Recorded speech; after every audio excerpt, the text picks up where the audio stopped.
Assalamualaikum warahmatullahi wabarakatuh. Perkenalkan, kami dari kelompok 1. Kami ingin mempresentasikan tugas kuliah kami dari mata kuliah kesehatan mental dengan judul penyesuaian diri. Kami beranggotakan yang pertama ada Ufana Laila dengan NIM 2006-20056, yang kedua ada Mas Nina dengan NIM 2006-20155, kemudian Aulanda Putri yaitu saya sendiri dengan NIM 2006-20072, kemudian ada Desi Fitriani dengan NIM 2006-20035, lalu ada Wirdatul Isna dengan NIM 2006-20078, kemudian Miftahul Khairi dengan NIM 2006-20080, kemudian Mesita Ramadhani dengan NIM 2006-20052, yang terakhir ada Sri Andini dengan NIM 2006-20074. Langsung saja slide yang pertama, yaitu yang pertama mengenai apa sih penyesuaian diri itu.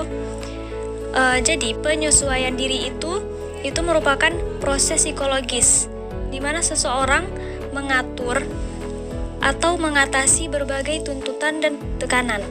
Nah, menurut salah satu tokoh yang bernama Snyder's pada tahun 1964, menurut ia penyesuaian diri itu adalah suatu proses yang mencakup respon mental dan juga tingkah laku manusia, di mana terkadang individu berusaha untuk dapat berhasil mengatasi kebutuhan-kebutuhan yang ada di dalam dirinya, ketegangan-ketegangan, konflik-konflik, dan juga frustasi yang dialami oleh si individu tersebut.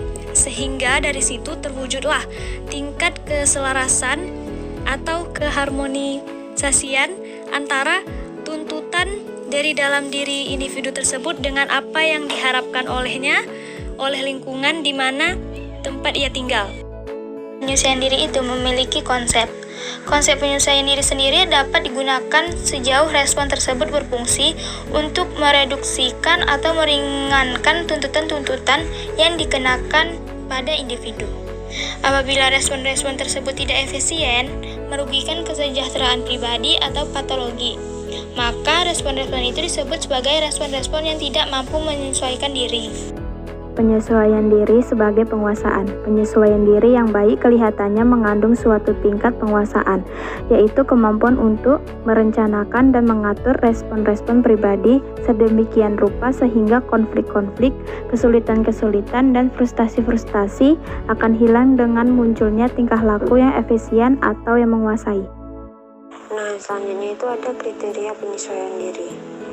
Kriteria penyesuaian diri dan kesehatan mental dapat didefinisikan sebagai ukuran-ukuran atau norma-norma atau juga standar penilaian yang digunakan untuk menentukan kualitas dan juga tingkat penyesuaian diri pribadi atau sosial bagi setiap individu.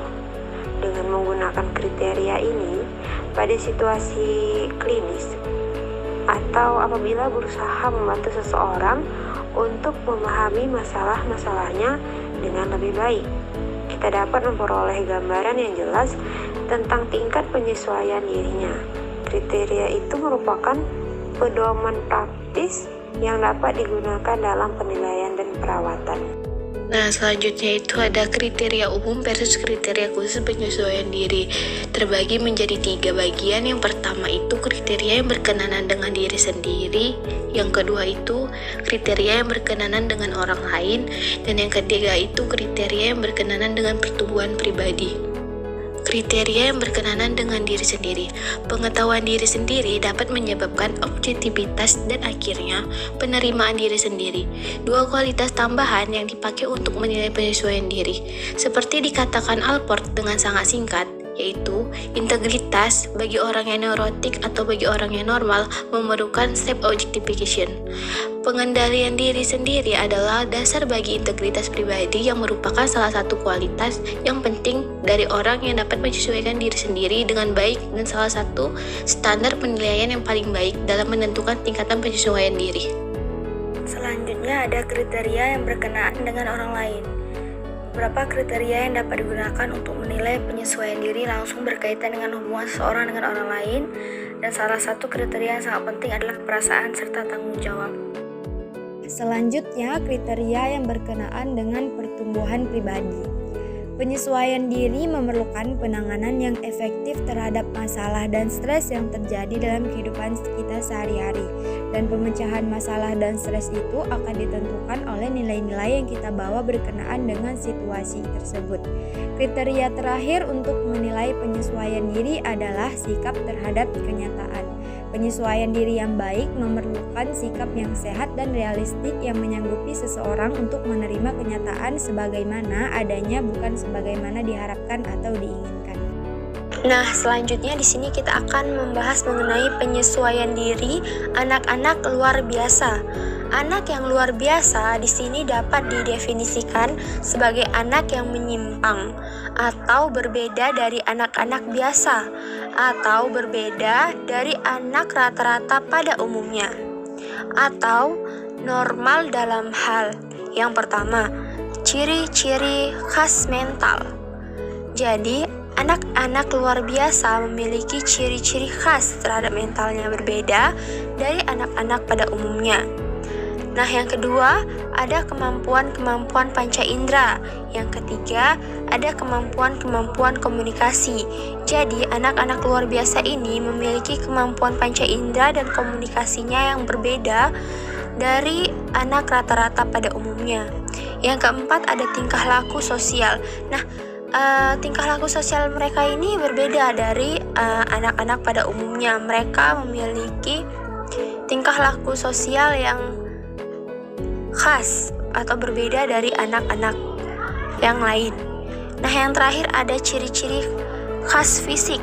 Anak-anak luar biasa ini memiliki ciri khas fisik yang bisa membedakan mereka dari anak-anak biasanya. Hal ini menyebabkan mereka memiliki penyesuaian diri yang tentu berbeda dengan orang pada umumnya. Untuk kesimpulannya, konsep penyesuaian diri dapat digunakan sejauh respon tersebut berfungsi untuk mereduksikan atau meringankan tuntutan-tuntutan yang dikenakan pada individu. Nah, penyesuaian diri ini juga memerlukan penanganan yang efektif terhadap masalah dan stres yang terjadi dalam kehidupan kita sehari-hari.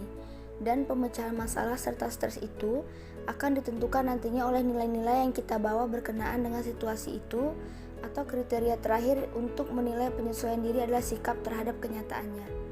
Selanjutnya, penyesuaian diri itu memerlukan sikap yang sehat dan realistik yang menyanggupi seseorang untuk menerima kenyataan sebagaimana adanya, bukan sebagaimana diharapkan atau diinginkan.